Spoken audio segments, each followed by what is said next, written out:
RKB और मैं हूं इस वक्त एडवोकेट प्रदीप नामगियाल जी के साथ। प्रदीप जी नमस्कार। नमस्कार सर, नमस्कार। और प्रदीप जी और मैं दोनों हैं कहां पर? नेशन नाउ पर। नेशन नाउ है हमेशा आपके साथ, हमेशा आपके साथ। हम लोग दल नहीं बदलते हैं क्यों प्रदीप जी? पलटू राव नहीं, हम लोग दल नहीं बदलते हैं, हम लोग बिल्कुल इधर से नहीं। उधर नहीं जाते, हम जहां पर हैं वहीं पर हैं, सब विराजमान वहीं पर खड़े हैं जी। और साथ में झंडा है, याद ये Yes. देख लीजिए बस। जय हिंद, जय महाराष्ट्र, जय भवानी, जय शिवाजी, वंदे मातरम। वंदे मातरम।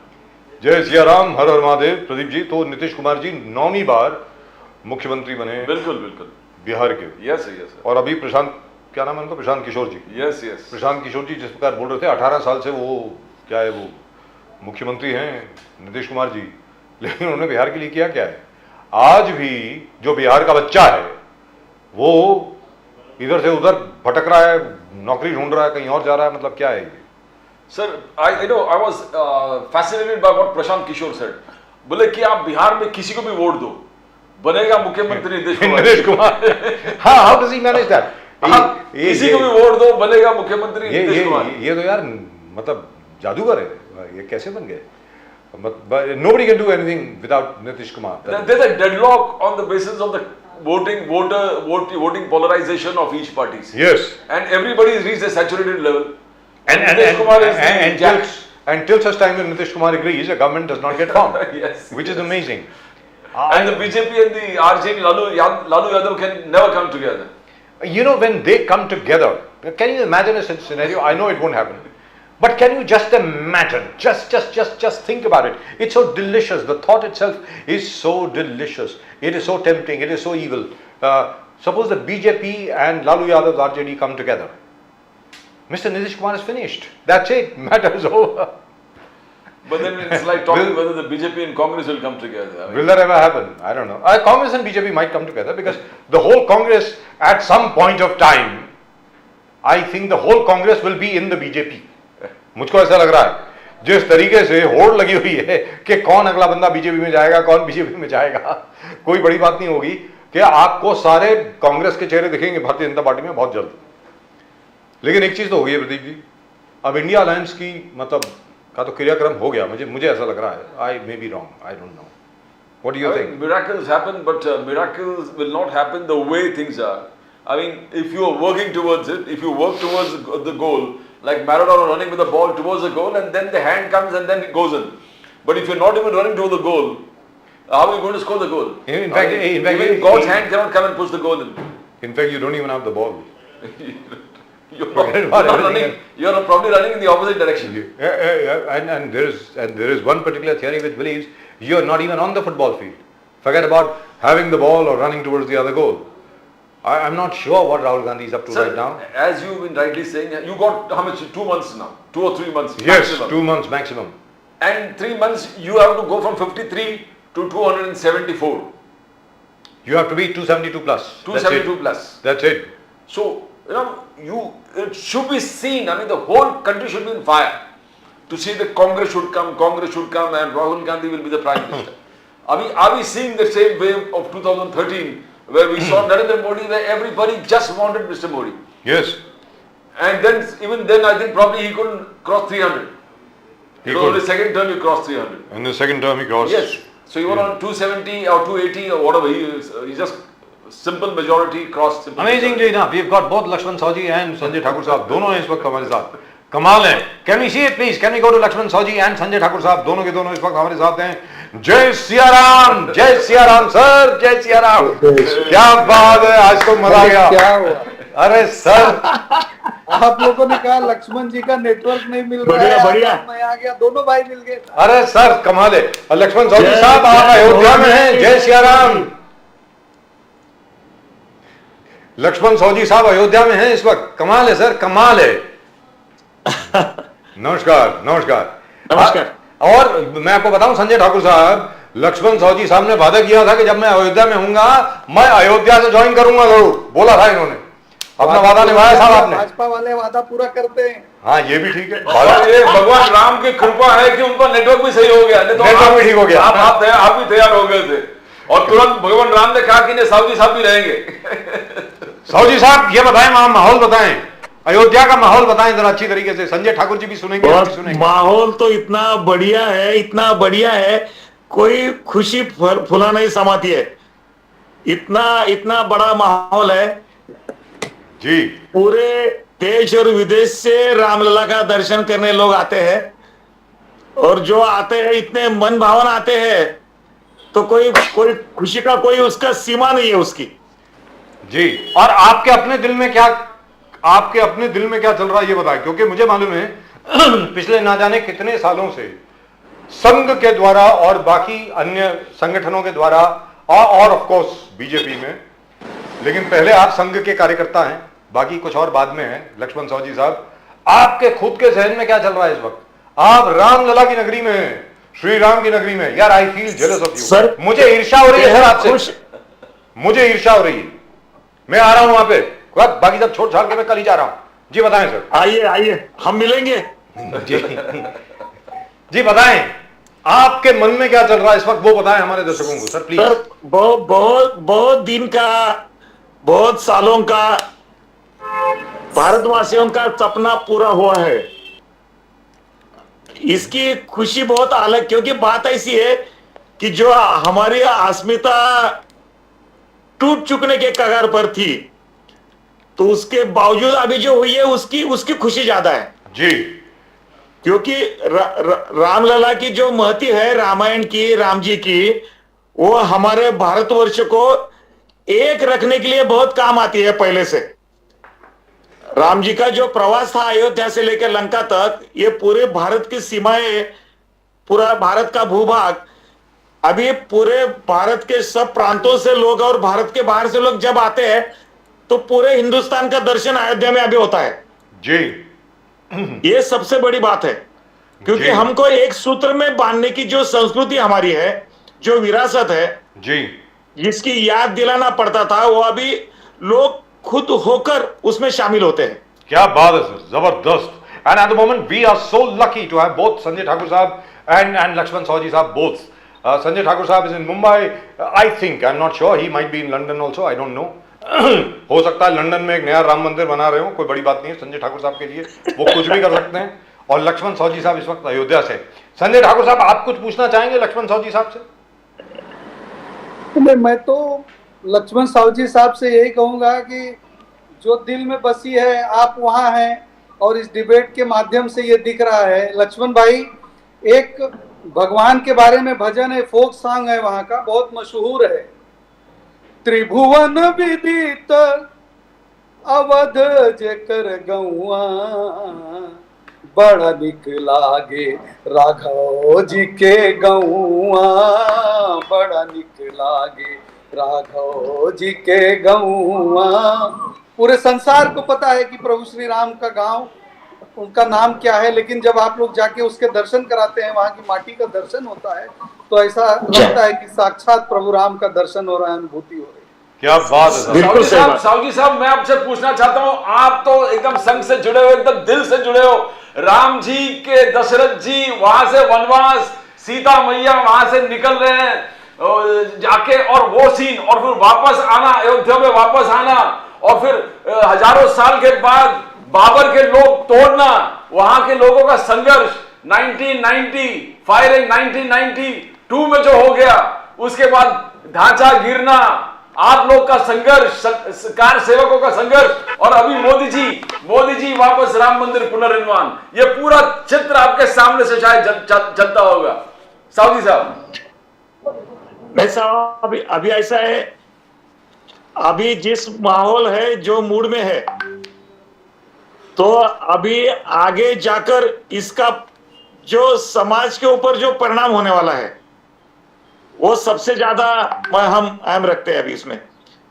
क्योंकि इसके बारे में जो गलतफहमियां फैलाई गई थी, वो गलतफहमियां अभी दूर हो जाएंगी पूरी। और अभी ये जो एक भारतीय संस्कृति का दर्शन पूरे दुनिया को होने जा रहा है, वो ज्यादा जरूरी रखते हैं हम तो राम जी के भक्त हैं, रोज राम रक्षा, हनुमान जी के भक्त हैं, हनुमान चालीसा हो, राम हमारा भीम रूपी का जो हमारे जो स्तोत्र है रामदास जी का, वो ये तो हम उसमें रोज डूबे हुए। ये आध्यात्म है, पौराणिकता है, लेकिन इसके साथ समाज जीवन की एक आदर्श जीवन ही है इसके पीछे। इससे ज्यादा खुशी है इसमें कि हम राम का नाम क्यों लेते हैं, राम को क्यों याद करते हैं, राम राज्य किसको कहते हैं।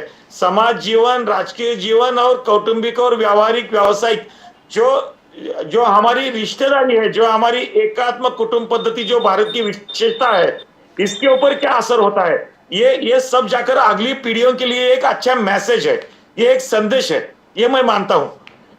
और सबसे बड़ी बात यहाँ पर यह है, जो घटनाएं घटी है उसकी आपने पढ़ी लिस्ट, मुझे मालूम है। हम इतिहास में जाएंगे तो हम भविष्य में क्या चाहिए, इसके लिए आज का ये जो माहौल है ये उसके लिए मदद करेगा। लेकिन लक्ष्मण सौदी साहब, संजय ठाकुर साहब, दोनों, आप दोनों से ये सवाल है, इतने साल जो शर्मनाक तरीके से बीते कि हमारे ही देश में कोई आया, हमारे मंदिर को तोड़ गया, वहां पे मस्जिद बना दी, और हमें ही लड़ना पड़ रहा है उसके लिए कि यार भाई साहब, आपसे हम रिक्वेस्ट कर रहे हैं, विनती कर रहे हैं कि राम जी का मंदिर हमें यहां बनाने दो, क्योंकि राम जी हमारे हैं, आपने मंदिर तोड़ा है। और वही बात अब ये लोग आकर के, कुछ लोग आकर के काशी विश्वनाथ के बारे में बात कर रहे हैं। मतलब मुझे तो समझ में नहीं आता। संजय ठाकुर साहब, आप बताएं, ये कुछ प्रवृत्ति समझ में आ रही है आपकी, अकल समझ में आ रही है क्या संजय ठाकुर साहब? देखिए बजाज साहब, ये सीधे सीधे आप अगर समझेंगे, धार्मिक नहीं कहना चाहिए लेकिन धार्मिक हो गया इसलिए कह रहा हूं। एक तरफ आप देखेंगे तलवार के दम पे प्रचार प्रसार करना, धर्म का प्रचार प्रसार करना, और एक तरफ से धर्म को बढ़ाना तलवार के नोक पे। और औरंगजेब ने सेकंडों का समय नहीं लगाया था अपने पिता को ही जेल में डाल देने के लिए, सत्ता पे स्थापित होने के लिए, या भाई ने भाई का गला काट लिया सत्ता पे स्थापित होने के लिए। वहीं दूसरी तरफ जो प्रभु श्री राम के अनुयायी थे, उन्होंने जब हद पार हो गई, 550 साल तक लड़ते लड़ते लड़ते जब परेशान हो गए एकदम, जब उनको लगा कि अब कोई हमारी बात नहीं मानेगा, तब भी हम अपनी जान दे के अपना मंदिर बनवा रहे थे। हमने जान ली नहीं थी किसी की। हमारे कारसेवकों को मुलायम सिंह यादव ने गोलियां मरवाकर सीमेंट की बोरियों में बांधकर सरयू जी में फेंक दिया। तब भी हमने किसी की हत्या नहीं की। अपने प्रभु श्री राम को उनके महल में, उनके घर में, उनके जन्म स्थान पे लाने के लिए भी हमने अपनी कुर्बानी दी थी, अपने लोगों की कुर्बानी दी थी। हमारे हुतात्माओं ने, हमारे राम सेवकों ने, हमारे राम भक्तों ने वहां अयोध्या की नगरी में जाके अपने प्राण त्याग दिए, लेकिन जालिमों के सामने घुटने नहीं टेके। दूसरी तरफ वो संस्कृति है जो तुरंत गला काट लेती है सत्ता पे काबिज होने के लिए।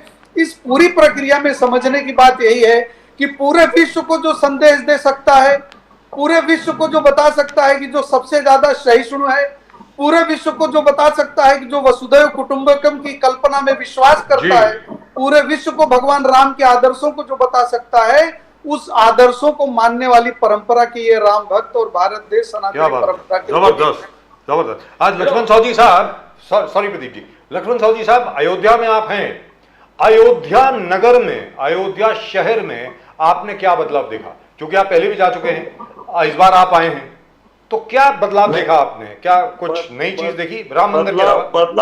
बदलाव तो बहुत बड़ी मात्रा में हुआ है जी, बताएं सर, कुछ उसका विवरण देना। बहुत बड़ी मात्रा है। हम पहले अयोध्या आए थे 1980 में जी, बाद में 1982 में, बाद में 1990 में जी, तो 4-5 बार अयोध्या। इससे पहले जब हमने देखा था 35 साल पहले, उस वक्त के अयोध्या और आज के अयोध्या में बहुत बड़ा अंतर है। आज अयोध्या मंदिर की वजह से सबको, मंदिर का सपना पूरा होने के बाद, मंदिर पूरा होने के बाद एक नया माहौल बन गया है। और ये जो हमारी श्रद्धा का विषय था पूरे भारतवासियों का, तो ये श्रद्धा कितनी बड़ी हो सकती है, कितनी अंदरूनी हो सकती है, तो उसका पूरा नजारा अभी यहां दिखता है। क्योंकि सिर्फ एक मंदिर बनाने के बाद ये हमारी भारत की अस्मिता थी। हमारे भारत के लोग, भारत के जो शासन करता थे, वो जब विदेशी मेहमान जब भारत में आते थे विजिट के लिए या काम के लिए कुछ भी, तो भारत की पहचान ताजमहल देते थे, गिफ्ट, उनको भेंट वस्तु बोल के जी। तो ये हमारे अस्मिता को ऊपर, और एक बहुत जख्म के ऊपर नमक छिड़कना, ये 50 साल चलता था। लेकिन अब हमारी अस्मिता, हमारी पहचान राम मंदिर है, इसलिए पूरे दुनिया को मालूम हो गया। और पूरी दुनिया के लोग जब आएंगे तो हाँ, ये बात सही है, इतना लगेगा, इतना पहले से अभी का अयोध्या बदल गया हो। क्या बात है। और ये शहर भी हो बिल्कुल। जाएगा बड़ा। यहाँ चाहे एयरपोर्ट होने दो, वो बाकी सारी सुविधाएं होने दो, होटल्स होने दो, नदी किनारे होने दो, इनका अलग अलग तरीके से सजाना हो शहर का, ये होने दो, उसकी सुविधा होने दो, चाहे स्टेट गवर्नमेंट की हो, सेंट्रल गवर्नमेंट की हो, ये पूरा बदल होने जा रहा है। सिर्फ मंदिर की वजह से कितने बड़े बदल होते हैं और हमारी अस्मिता कितनी गहरी थी, ये पूरे दुनिया को अभी अयोध्या देखने के बाद समझ जाएगा। ठाकुर साहब, आप same question भजन गाए थे, दो लाइन, तो मैं सोचा ये दो लाइन मैं भी जोड़ दूं, बिकॉज आप खुद उनका महिमा गा रहे हैं। लक्ष्मण सावजी साहब, आप अयोध्या में हो, तो दो लाइन ठाकुर साहब हम गा रहे थे, जो आप रघुपते राघवा राजा राम, रघुपते राघवा राजा राम, ओ राजा राम, ओ सीता राम, रघुपते राघवा। जय सिया राम। क्या बात है। जय सिया राम।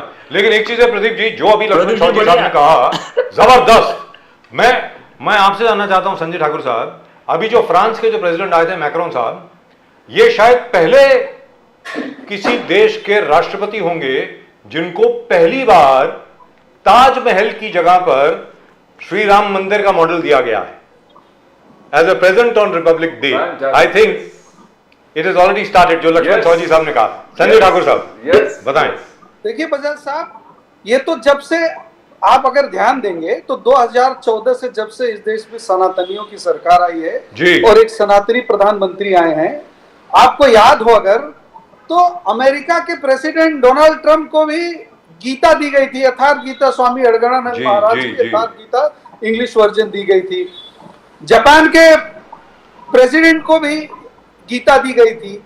हम जिसको अपने आप पे गर्व महसूस होगा, अपनी परंपराओं पे, अपने ग्रंथों पे, अपने विचारों पे गर्व होगा, वो अपने विचार को प्रसारित करना चाहेगा। और आज चूंकि ऐसे समय में आए मैक्रोन जी कि जब हमारे प्रभु श्री राम अपने महल में और हम लोगों के मन मंदिर से जाके अपने मंदिर में विराजमान हो चुके थे, ये एक अच्छा मौका था। और आदरणीय प्रधानमंत्री जी हमेशा इस तरह की, जैसे अभी लक्ष्मण भाई ने बताया, ये बताइए ताजमहल ही मिलता था इनको देने के लिए। हमारी इतनी समृद्ध परंपरा, हमारे इतने बड़े बड़े ग्रंथ जिसको पूरी दुनिया ने जिसका लोहा मान लिया हो, आप बताइए बता साहब कि गीता से बड़ा क्या कोई व्यापार मैनेजमेंट का कोई शास्त्र है? गीता से बड़ा कोई अर्थशास्त्र है? कि गीता से बड़ा कोई विज्ञान का शास्त्र है? अगर गीता पढ़ के समझ ली जाए तो गीता में ऐसा क्या है जो नहीं है? लेकिन इस देश को जो लोगों इस देश पे लगातार आजादी के बाद से 65 साल तक लगातार राज कर रहे थे, उनको इस परंपरा में विश्वास ही नहीं था। उनको तो इस परंपरा के लोगों के मानसिक तरह से उनको दबा के, अपने प्रधानमंत्रियों से यह बयान करवा के कि इस देश के जितने भी संसाधन है उस पे माइनॉरिटी के लोगों का पहला अधिकार है, मानसिक रूप से ही उनको कुचल दो, वो अपने रोजी रोटी के लिए परेशान हो जाएं, अपनी धर्म परंपरा का गौरव करना तो दूर की बात है। जब इस तरह की साजिश चल रही हो, जब एक तरह अंधाधुंध धर्मांतरण का कार्यक्रम चल रहा हो, तो आप कैसे अपेक्षा कर सकते हैं? लेकिन अभी तो घर वापसी का चल रहा है सर। सारी परंपरा का बात करते हो, अभी तो घर वापसी का चल रहा है। लेकिन संजय ठाकुर जी, लक्ष्मण सावजी साहब, संजय ठाकुर साहब ने भजन सुनाया, प्रदीप जी ने भजन सुनाया, अब लक्ष्मण सावजी साहब आपकी बारी है। हमसे रह नहीं गया। आप लक्ष्मण सावजी साहब बाहर निकल गए। लेकिन लक्ष्मण सावजी साहब अब आपकी बारी है। अब आप गा के सुनाएं या श्लोक सुनाएं? चंद्राय वेदसे रघुनाथाय नाथाय सीताय पतये नमः। एक बार और सर, वंस मोर। रामाय रामभद्राय रामचंद्राय वेदसे रघुनाथाय नाथाय सीताय पतये नमः। क्या बात है। श्री राम राम रघुनंदन राम राम, श्री राम राम भरताग्रज राम राम, श्री राम राम रण कर्कश राम राम। क्या बात श्री है। रामचंद्र चरणो मनसा स्मरामि, श्री रामचंद्र चरणो वचसा गृणामि, श्री रामचंद्र चरणो शिरसा नमामि, श्री रामचंद्र चरणो शरणं प्रपद्ये। माता रामो मत पिता रामचंद्रा, स्वामी रामो मत सखा रामचंद्रा, सर्वस्वामी रामचंद्रो दयालु नानम जाने नैव जाने न जाने, दक्षिणे लक्ष्मण यस्य वामे च जनकात्मजा, पूर्वतो मारुतिर्यस्य त्वं वन्दे रघुनंदनम। क्या बात। लोकाभिरामम रणरंग धीरम राजीव नेत्रम रघुवंशनाथम, कारुण्य रूपम करुणाकरम तम श्रीरामचंद्रम शरणम प्रपद्ये। क्या बात है साहब, क्या बात है। जय सिया राम, जय सिया राम, जय सिया राम, जय। आत्मा तृप्त हो गई सर, आत्मा तृप्त हो गई बिल्कुल। आज लक्ष्मण साहू जी साहब और संजय ठाकुर साहब, आप दोनों कार्यरत रहे हैं इसमें। लक्ष्मण साहू जी साहब तो खैर बहुत पहले से ही रहे और उन्होंने न जाने कितनी कुर्बानियां दी हैं। संजय ठाकुर साहब आपने भी। लेकिन लक्ष्मण साहू जी साहब आज की तारीख में, मैं मानता हूं लोग ये कहते हैं कि भाई श्री राम मंदिर को राजनीति से नहीं जुड़ना चाहिए, इसमें इलेक्शन का कुछ लेना देना नहीं है। लेकिन है तो सही सर, भले आप मना कर दें, है तो सही। लोग जब वोट करने को जाएंगे उनके जहन में राम मंदिर रहेगा। लक्ष्मण साहू जी साहब आप बताएं। नहीं सब बात ऐसी है, इसके ऊपर बहुत तरीके से चर्चा हो सकती है, लेकिन ये विषय के साथ हम राजनीति जोड़ते नहीं है, पहले भी नहीं थे, आज भी नहीं जोड़ेंगे। रोज लोग जब वोट देंगे तो भारत के विकास के लिए वोट देंगे, जो हमने 10 साल विकास के राह पर हमारी जो सरकार चली है, और आगे जाकर विश्वास हम ही दे सकते हैं कि हम विकास कर सकते हैं। दूसरा विश्वास देने लायक कोई दल भी नहीं है, कोई नेतृत्व करने वाली व्यक्ति भी नहीं है दूसरे दलों में। इसलिए ये विकास के ऊपर वोट मिलेंगे और विकास के ऊपर हम आपकी बार 400 पार जाने वाले हैं सर। क्या बात है साहब, 400 पार। साहू जी साहब, फैंटास्टिक। आपने बोला, हर डेट याद दिला दिया। आपने 80s का बात किया, आपने 90s तक पहुंच गए, 90s तक आप बोले, 1992। मगर क्या माहौल था तभी तो। कोई ठाकुर साहब कोई ये विश्वास भी नहीं कर रहा था कि होगा। हम लोग यही सोचते थे कार से वक्त तो जा रहे, लोग दिल लगा के जा रहे, पर क्या मंदिर होगा, मंदिर होगा। साहू जी साहब आपको क्या लगता था जब आप गए थे इतने साल? 90s में भी गए आप, 1990 में भी गए, 80 में भी गए, 82 में भी गए जी, बराबर है। आपको लग रहा था कि यहाँ मंदिर बनेगा असल में, और आपको देखने को मिलेगा। नहीं, ये पूरा विश्वास था हमारे जनमानस के ऊपर मेरा कि हमको इसकी जरूरत है यार, ये होकर रहेगा, ये पूरा विश्वास था। मेरे ख्याल से उस वक्त एक स्लोगन थी, याचना नहीं अब रण होगा, संघर्ष बड़ा भीषण होगा। ये भी एक जनमानस था, लेकिन संघर्ष करना नहीं पड़ा। एक बात भूलना नहीं चाहिए कि हम जब स्वतंत्र भारत में रहते हैं, जब हमारी सरकारें हैं, तो हमारा पूरा जीवन हमारे संविधान को विश्वास लेकर चलता है। हम संविधान के साथ चलकर आज के दिन ये सब मना रहे हैं, ये भी भूलना नहीं चाहिए। जो हमारे ऊपर हमेशा आरोप होते हैं हम संविधान के खिलाफ है, संविधान तोड़ते हैं, लेकिन जिन लोगों ने संविधान का विनाश करने के लिए जो जुटे हुए थे उनके ऊपर ये आरोप नहीं होते। लेकिन हम संविधान के साथ चलकर कोर्ट में से न्यायालय लड़ाई लड़कर आज ये दिन मना रहे हैं, ये भी भूलना नहीं चाहिए। दुरुस्त बात। इसको अनदेखा नहीं कर सकते हम जी। लक्ष्मण साहू जी साहब, संजय ठाकुर साहब आप जरा बताएं। देखिए, प्राण प्रतिष्ठा वाले दिन, सर पूरी बात सुन ले। प्राण प्रतिष्ठा वाले दिन आदरणीय सम्माननीय मोहन जी भागवत जी, उन्होंने ये कहा कि भाई देखिए, अब सिर उठा करके शान से चलने का वक्त नहीं है, सिर झुका के श्री राम की तरह काम करने का वक्त है, नंबर 1। नंबर 2, उन्होंने कहा अब मेरी हर एक से विनती है, हर मंदिर के पीछे शिवलिंग मत ढूंढिए, राम राज्य की स्थापना में लग जाइए। संजय ठाकुर साहब अब आप बताएं। बिल्कुल बजाज साहब, देखिए ये सीधा सीधा संदेश है नेतृत्व का और हमारे विचार परिवार के मुखिया का जी, कि भारत की जो आस्थाएं हैं, जो भारत का विश्वास है, भारत की जो परंपरा रही है सनातन, और जिस तरह से राम राज्य की कल्पना की जाती है, प्रभु श्री राम जब आके स्थापित हो गए हैं तो उनके आने से लोगों के चरित्र निर्माण में जो फर्क होगा वो फर्क दिखेगा। तभी तो एक अच्छी तरह से राम राज्य की कल्पना क्या है, जहां पे गरीब दुखियारे के साथ न्याय हो, जहां पे किसी को गलत तरीके से सताया न जाए। आप कल्पना करिए कि अगर न्यायालय का फैसला आ भी गया होता और केंद्र में कांग्रेस की सरकार होती और उत्तर प्रदेश में मुलायम सिंह के सुपुत्र की सरकार होती, तो क्या ये राम मंदिर का निर्माण हो सकता था क्या? और अगर किन्हीं परिस्थितियों में हो भी गया होता तो क्या इस तरह से दुनिया देखती क्या? असल में भारतीय जनता पार्टी के मन में कभी इस बात का भ्रम नहीं था, इसलिए लगातार भारतीय जनता पार्टी ने अपने मैनिफेस्टो में इस बात को रखा था। और भारतीय जनता पार्टी ये जानती थी कि आज नहीं तो कल भारत का जनमानस इन लोगों की कुशासन को देख के हमको मौका देगा, और हमको जब भी मौका मिलेगा, हम ये नहीं जानते थे जब ये नारा देते थे कि मंदिर वहीं बनाएंगे, डेट नहीं बताएंगे, तब असल में हम भी ये नहीं जानते थे ना कि भारत की गौरवशाली परंपरा में भारत देश की जनता कब हमें ये आशीर्वाद देगी और कब हमको ये मौका मिलेगा। लेकिन हमारे मन में इतना निश्चित था कि मंदिर वहीं बनाएंगे।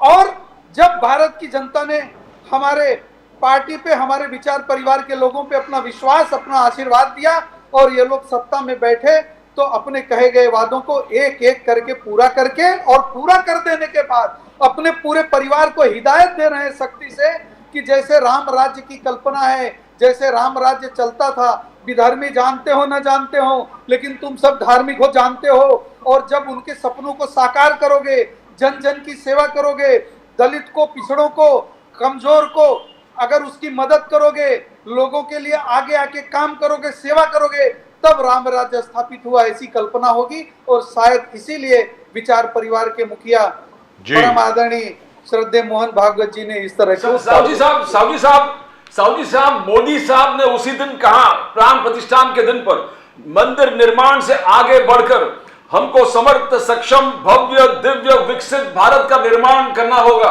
और 1000 साल के बाद लोग इस तारीख को याद करेंगे, इस डेट को याद करेंगे, और हमारे इकोनॉमिक डेवलपमेंट और राम मंदिर का पुनर्निर्माण का वो ना महसूस करेंगे कितना बढ़िया दिन था। साहू जी साहब इस पर थोड़ा रोशनी डालेंगे, क्या विकसित भारत का सपना सही रास्ते पर जा रहा है?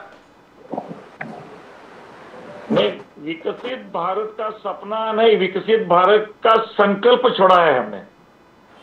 संकल्प किया है जो भारत की पहली स्थिति थी सब क्षेत्रों में, वो जो अभी बढ़त मिल रही है, चाहे उद्योग क्षेत्र में हो, चाहे इंफ्रास्ट्रक्चर में हो, चाहे शिक्षा में हो, चाहे हेल्थ में हो, आरोग्य सुविधाओं में हो, हर एक क्षेत्र में जो हमारी बढ़त हो रही है। और आगे जाकर हमको क्या करना है, ये तो हमारी शिक्षा नीति बदलने जा रही है, जो इतने दिन से हमारे ऊपर आक्रमण कर रही थी विचारधारा के ऊपर, विरासत के ऊपर।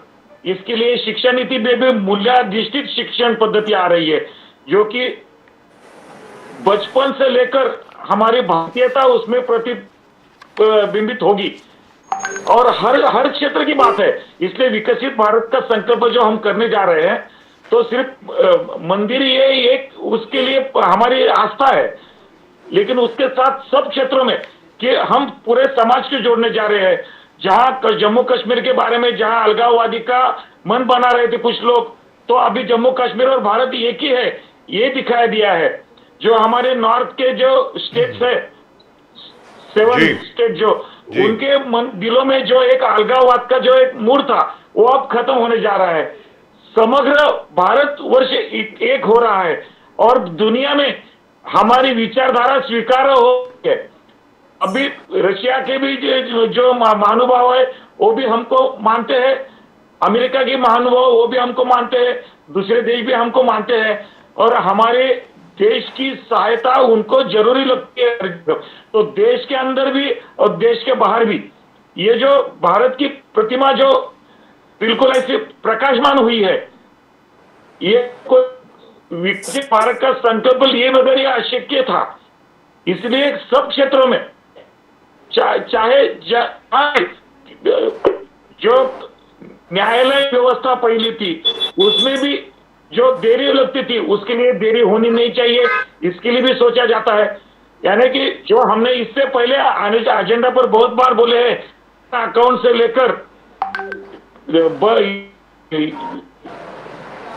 या गैस से लेकर या आवास से लेकर, ये पूरे गरीब कल्याण का विकास, ये मंत्र लेकर, अंत्योदय का सपना सामने लेकर, अंत्योदय का विचार लेकर, जो दीनदयाल जी की विचारधारा पर हो या कोई मुखर्जी के, हमारे श्यामा जी का सपना हो, या हमारे जितनी पीढ़ियों ने बलिदान दिया है, जितना समर्पण किया है और जितना विचारधारा के ऊपर चले हैं, उनका पूरा जो जिस दिशा में जाना चाहिए था भारत, तो अभी जाकर जो विकसित भारत का संकल्प आगे, जो डिजिटल इंडिया अभी इतना हुआ है कि डिजिटल इंडिया करने पर जो हमको रोक लगा रहे थे कि हम यहाँ अनपढ़ लोग हैं, मार्केट में कैसे चलेगा, लेकिन आज रास्ते पर का एक फली बेचने वाला हो या सेंग बेचने वाला या बलून्स फुगे वाला बेचने वाला हो या रास्ते पर का कोई भी सब्जी बेचने वाला हो, तो पे बोर्ड लेकर बैठता है और उसका करेंसी, उसका व्यवहार, उसका अच्छी तरह से चलता है। ये राष्ट्र के विकास के विचारधारा में और प्रक्रिया में आम आदमी अभी आ रहा है और अभी आदमी को विश्वास हो गया है, और उसका उदाहरण हमारे सामने है। और उसका उदाहरण हमारे सामने है। का संकल्प कर सकते हैं लक्ष्मण सौजी साहब, उसका उदाहरण हमारे सामने है। आप और संजय ठाकुर साहब दोनों उसी डिजिटल इंडिया के द्वारा हमारे साथ जुड़े हुए हैं। बिना सैटेलाइट के, बिना सैटेलाइट लिंक के, बिना ओबी वैन भेजे। सर पहले पूरा एक तामझाम होता था, पूरा ओबी वैन भेजना पड़ता था। कोई कैमरामैन नहीं है, कोई कैमरामैन नहीं है। ये भी उसी डिजिटल इंडिया का एक बहुत बड़ा उदाहरण है। तो आप दोनों को साधुवाद। सही बात है। और सर ठाकुर साहब ये बताए, सावजी साहब ने बता दिया, ये राम मंदिर पुनर्निर्माण के बाद आप तो बोलेंगे कि नहीं हम सुपरस्टिशन में बिलीव नहीं करते, हम अंधविश्वास में बिलीव नहीं करते, मगर सब चीज बीजेपी के लिए अच्छा हो रहा था। वहां ममता बनर्जी हट गए, इंडिया अलायंस फूटने लगा, वहां केजरीवाल हट गए, वहां नीतीश कुमार हट गए, ये धीरे धीरे हट नहीं गए, आ गए नीतीश कुमार आ गए। तो ये अंधविश्वास नहीं है, पर क्या ये राम जी का कृपा है कि मंदिर आपने 550 साल के बाद बनाया, आप हकदार हो, आप हकदार हो। क्या ये एक संदेश है? कैसे देखते हो आप बोलिए बोलिए। देखिए इसमें अंधविश्वास की कोई मुझे तो निश्चित है, ये निश्चित है, मुझे तो वो दिन याद आ रहा है, सर्वविदित है, जी जी एस्टैब्लिश्ड है कि धर्मो रक्षति रक्षित। जो अपने धर्म पे चलेगा, बजाज साहब एक बात समझ लीजिए, धर्म को गलत ढंग से समझते हैं लोग। जो अपने धर्म पे चलेगा उसका कर्म कभी नहीं बिगड़ेगा, क्योंकि जो अपने धर्म पे चलेगा वो ईश्वर से डरेगा। जो ईश्वर से डरेगा वो अपने माता पिता की अवहेलना नहीं करेगा। जो अपने माता पिता की अवहेलना नहीं करेगा वो संस्कारी होगा, और जो संस्कारी होगा वही हो इस राम, प्रभु श्री राम के वंशज माने जाएंगे, और हम सब वही हैं। ये तो बहुत सदियों से भारत के पीछे एक साजिश चली आती रही, और हिंदुओं को जो गीता में लिखा गया है, चतुष्वर्णम मया सृष्टम गुण कर्म विभाग से, भगवान श्री कृष्ण, भगवान पद्मनाभ लिखते हैं कि 4 वर्णों की संरचना मैंने की है, वो जाति के और जन्म के आधार पर नहीं, गुण और कर्म के आधार पर। इसको साजिश के तहत हिंदुओं की, सनातनियों की शक्ति को कमजोर करने के लिए बार बार इन चीजों को आगे किया जाता है, जातिवाद को बढ़ावा दिया जाता है, जातिवाद पे विभाजन करके हिंदुओं को तोड़ने का प्रयास किया जाता है। इन सब कुत्सित प्रयासों को भारतीय जनता पार्टी कभी सफल नहीं होगी, और ये निश्चित है कि प्रभु श्री राम तो हम लोगों के पे तो कृपा पात्र, हम तो कृपा पात्र हैं ही प्रभु श्री राम के। तो कहने का मतलब ये हुआ कि उन्हीं की कृपा से को काल्पनिक समझते हैं, संजय ठाकुर साहब अस्तित्व को नहीं मानते। सर वो विड्रॉ कर लिया था ना एफिडेविट, का है उसके बारे में याद दिला रहे सर वो विड्रॉ कर लिया था एफिडेविट सरकार ने। सब लोगों ने, हम लोगों ने प्रोटेस्ट किया, आपने प्रोटेस्ट किया, सबने किया, दे विड्रू दैट। ऐसी बात नहीं है। लक्ष्मण सौजी साहब आप कुछ बोलना चाह रहे थे उस वक्त, बोलिए कि श्री राम की कृपा से सब कुछ हो रहा है। आपने सर ममता बनर्जी अलग हो गए इंडिया अलायंस से, कहा था, इसलिए मुझे वो याद आ रहा था दीप। तो बोलिए ना, इंडिया अलायंस से ममता बनर्जी अलग हो गई। याद आ रहा था आज की घटना से। आज देखो, ममता बनर्जी गठबंधन अलायंस से अलग है जी। जो नीतीश कुमार जी को जो एक बड़ा, क्या बोलते उसको आह्वान करके उन्होंने साथ में लिया था जी। तो नीतीश कुमार जी का आज क्या हो गया आप देख रहे हैं। मुझे नीतीश कुमार जी के आने पर थोड़ा सा बिहार के बारे में थोड़ा इतिहास जागरूक हो गया मेरा जी। तो जब आपातकाल के समय इमरजेंसी जो आंदोलन खड़ा हुआ था वो बिहार से पहले उठा था। जी उठा था। आदरणीय जयप्रकाश जी नारायण, इन्होंने जो आह्वान किया था और राम मनोहर लोहिया के विचारधारा के सब लोग जब साथ में थे, जी तो अटल जी के साथ आने में, हमारे साथ आने में उनको कहीं भी कुछ कमियां नहीं लगी थी। प्रकाश नारायण जी का स्टेटमेंट था, अगर जनसंघ तो हाँ मैं भी फैसिस्ट हूं।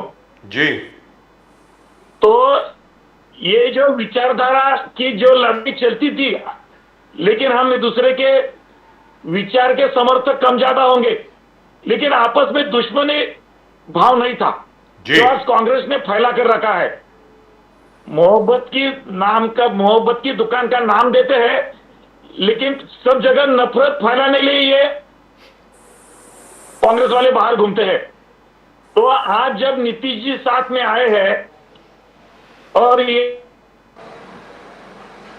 अगला भारत का जो विषय है, इसके ऊपर मोहर लग गई है, ये इतनी आसान बात नहीं है। जी कांग्रेस के साथ हो, लालू जी के साथ हो, उनका जो मूड बन गया अभी भाजपा के साथ आने का, ये अभी 2024 के लिए आसान बात नहीं है। इसलिए कांग्रेस का जो नकाब ओढ़ा हुआ है, वो दिन ब दिन बहुत स्पष्ट होते जा रहा है उनका चेहरा और उनके इरादे देश के विकास के लिए अच्छे नहीं है। इसलिए मोदी जी के नेतृत्व पर भाजपा के साथ सरकार बनाना, ये जो नीतीश जी ने आज कदम उठाया है, या भाजपा ने भी बड़ा मन करके उनको साथ में लेने का तय किया है। जी पहले कह दिया था कि नहीं लेंगे। 2024 के विकसित भारत का जो संकल्प है जी उसके साथ जुड़ा हुआ है, ऐसा मुझे लगता है। वंडरफुल। तो sir thank you very much both of you, बहुत बहुत धन्यवाद आपका। आप दोनों हमारे साथ जुड़े, श्री राम के ऊपर बात हुई, भगवत गीता के ऊपर बात हुई, और आगे चल करके जब मैं उम्मीद करता हूं लक्ष्मण साहू जी साहब, जब आप वापस आएंगे तो राम मंदिर का प्रसाद भी कुछ लेकर के आएंगे और ऑफिस में भी भेजेंगे। लेकर आएंगे, उससे पहले आप अयोध्या आएंगे, ऐसा जी, बोला आपने। मैं तो आ जाऊंगा सर, मैं तो आ जाऊंगा, लेकिन आपको किसी प्रसाद लेकर आएंगे, लेकिन उससे पहले आप अयोध्या आएंगे, ऐसा बोला आपने। पक्का मैं तो आने वाला हूं, लेकिन मान लीजिए अगर किसी कारणवश नहीं आ पाया तो आप एक मिठाई का डब्बा जरूर ऑफिस में भेजेंगे। उसके लिए बहुत बहुत धन्यवाद आपका पहले से। बिल्कुल बिल्कुल। चलिए सर, संजय ठाकुर साहब जय सिया राम, लक्ष्मण साहू जी साहब जय सिया राम, जय Siya Ram. Thank you gentleman, thank you Sanjay ji धन्यवाद, प्रदीप जी धन्यवाद। थैंक यू लक्ष्मण भाई, थैंक यू एवरीवन। सर एक शब्द जाने के पहले, एक शब्द प्रदीप जी के भजन के ऊपर एक शब्द सर, जो प्रदीप जी ने कहा, सर बोलिए ना। ठाकुर जी ने उकसाया। बहुत सुंदर बजाज साहब, देखिए वो जो कल्पना है ना, असल में शुरू भी भजन से हुआ था, और जो नाम्बियार साहब कह रहे थे उसका अर्थ भी क्या था, अंत भी भजन से ही कर देते हैं जी। इतना सुंदर लग रहा था नाम्बियार साहब, ऐसे लग रहा था जैसे कोई क्लासिकल सिंगर हो और जो रियाज करता हो भजन की।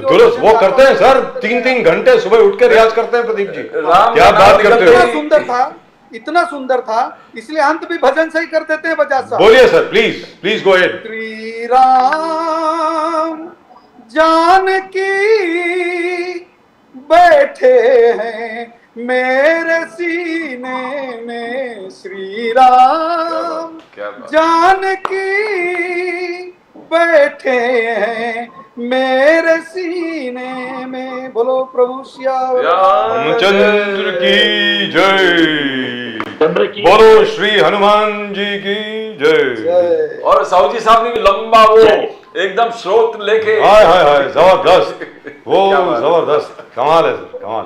Thank you so much sir, नमस्कार सर, जय श्री राम। जय भवानी, जय शिवाजी, जय भवानी, जय शिवाजी, हर हर महादेव। थैंक यू हर सर, हर महादेव। थैंक यू सर, नमस्कार नमस्कार। That was lovely. Fantastic. And now every day Pradeep ji is going to start with a bhajan. Every show he's going to sing something. Now that is a promise. This is really lovely. Now, really truly, the discussion itself was so lovely. Yes. I didn't want to bring in too much of politics into it. Yes. And neither did you. So it is very nice. I mean, after all, what can you say about Nitish Kumar? Because that was spoiled the entire mood. The mood was really lovely. Lakshman Sahu ji sahab, Ayodhya se, हमारे संजय ठाकुर साहब यहाँ से, इकट्ठे करके सब जुड़ गए। राम जी की कृपा है सब, Yes, yes. श्री राम जी की कृपा है। और बहुत ज़बरदस्त हुआ। और लक्ष्मण सावजी साहब की तो दाद देनी पड़ेगी, पता नहीं पिछले 50 साल से 55 साल से वो इसी तरह काम कर रहे हैं, जब से वो बच्चे थे तब से काम कर रहे हैं संघ के लिए, और आज भी काम कर रहे हैं, और उतनी ही ऊर्जा उनमें है। और तो और छोड़िए, आज 29 जनवरी है और आज इतनी ठंड में वो वहाँ हैं अयोध्या में, दाद देनी पड़ेगी साहब, बहुत प्रशंसनीय है, ज़बरदस्त है, मानना पड़ेगा, absolutely wonderful, really and truly wonderful. Now the point is, you know, the BJP has got its agenda all set. They know what to do. They know what they are. And by the way, you know, I must say this: these chaps from the BJP and the RSS, they've been talking exactly the same language since 1982, since I met them. 1982 से लेकर आज तक उनकी भाषा में कोई बदलाव नहीं आया प्रदीप जी। मेरा ये कहना है कि अब कांग्रेस क्या करेगी? कांग्रेस को तो अब अपनी रणनीति दोबारा सोचनी पड़ेगी ना। How will they do, you know what they need to do, because their message doesn't seem to be getting across. How will they send their message across? And by the way, what is their message? संदेश क्या है कांग्रेस का, आपको मालूम है क्या प्रदीप जी? क्या न्याय, अब न्याय यात्रा है सर। न्याय जो बोल रहे कि हर 10 साल अन्याय का काल था, अन्याय का जी 10 साल अन्याय काल है, और इस लोगों के संघर्ष के लिए, न्याय के संघर्ष के लिए हम लोग चल बसे हैं, और कंटिन्यूस जो मणिपुर से शुरू हो गया। आपने एक शब्द का इस्तेमाल किया, अगर कोई कांग्रेसी हमारे साथ बैठा होता तो बड़ी ऑब्जेक्शन ले लेता, तो न्याय के लिए हम चल बसे हैं, यानी चल बसे हैं, कहने का मतलब ये है। चल आपने चल बसे हैं बोला सर, मतलब स्वर्गवासी हो गए, लेकिन लगता तो ऐसे सैक्रिफाइस। लेकिन प्रदीप जी देखिए, जैसे आपने कहा, अरविंद केजरीवाल जी ने कह दिया कि भाई ना दिल्ली में ना पंजाब में आपके साथ कोई तालमेल हो नहीं सकता, क्योंकि आप लोग जो है मानने को तैयार नहीं है। Yes, sir.